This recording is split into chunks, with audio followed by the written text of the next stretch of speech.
মনে হয় না গ্রামের মধ্যে এত প্রবলেম, এত সমস্যা। আর খুব খারাপ লাগছে যে আর শ্বশুর বাড়ির মধ্যে যদি এইরকম গ্রাম থাকে, এত সুন্দর গ্রাম থাকে, অপরিষ্কার গ্রাম থাকে, ভাঙ্গাচোরা রাস্তা থাকে, আর তো মান সম্মান থাকবো না। আর পরিচয় মনে করো বাংলাদেশ সারা ওয়ার্ল্ডের সব বড় বড় মানুষের সামনে আমি মুখ দেখাবো কেমন করে, বুঝছো না? আমি চিন্তা করছি আর শ্বশুর বাড়ির যে সমস্যাগুলি আছে গ্রামটার মধ্যে, এগুলি আমি নিজেই সলভ করবো, বুঝছো? কিছু বলবে নাকি তুমি? হ্যাঁ দুলা ভাই, এই যে আমার রাস্তাগুলো ঠিক করার ব্যবস্থা করেন। আর দুলা ভাই, কারেন্টটা যেন সব সময় থাকে, আমি যেন টিভি দেখতে পাই। কারেন্টের সমস্যা আমি তো দেখছি, কারেন্টের যে মন্ত্রী আছে না, আর বন্ধুর বাপ হয়, হাতের একটা ফোন করে দিচ্ছি, হ্যাঁ এতে মনে করে যে সব প্রবলেম সলভ করে দিবে।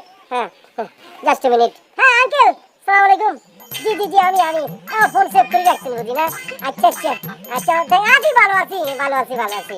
হ্যাঁ আচ্ছা আঙ্কেল, একটা সমস্যা করে গেছি বুঝছেন, আমি শ্বশুর বাড়িতে আসছি, তো শ্বশুর বাড়িতে আসি দেখি যে এখানে কারেন্টের ডিস্টার্ব করতেছে বুঝছেন, আপনি একটু ব্যবস্থা করেন না। জি জি জি, বাবুপুরা নরসিংদী এলাকার মধ্যে। জি জি জি। তুমি কি এবার চুপ করবা?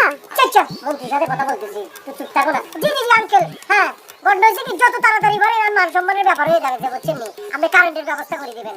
আর ওই আপনার বন্ধু যে আছে ওই রোড ট্রান্সপোর্টের যে মন্ত্রী, হাতেরও বলবেন যে আমাদের গ্রামটা সুবিধাজনক না, রাস্তাঘাট ভাঙা, হ্যাঁ একটু ফোন করে দিতে। ওকে রাখি, সব ঠিক আছে। কথা না, অনেকক্ষণ ধরে তোমার কথাবার্তা শুনতেছিলাম। মাশাআল্লাহ মাশাআল্লাহ, তোমার আমি তো জানতাম না।